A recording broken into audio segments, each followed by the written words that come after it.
शिशुपुत्र मृत। कसिया सामुद्रिक थाना विदेपुर ग्रामर पुणी जड़े शिशुपुत्र पोखरी में पड़ मृत्यु हो जाइछि। गतकाली अरंडुआ ग्राम में पोखरी में पड़ दुई नाबालिका मृत्यु होता बेले आज पुणी पोखरी में पड़ शिशुपुत्रर मृत्यु होइछि। मृत शिशुपुत्र विदेपुर ग्रामर गगन महालिकींकर 1.5 वर्षर शिशु विघ्नेश्वर बोली जनापड़ी।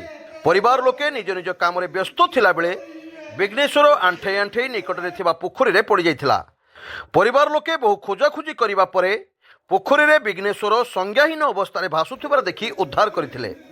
तुरंत वासुदेवपुर डाक्तरखाना को नहीं आसीथिले, हेले डाक्तर तांको मृत घोषणा करथिले।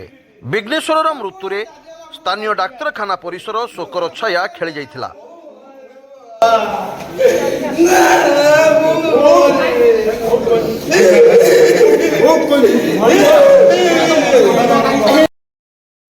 वासुदेवपुर मधुस्मिता पलाईंक रिपोर्ट, स्वतंत्र ओडिशा लाइव।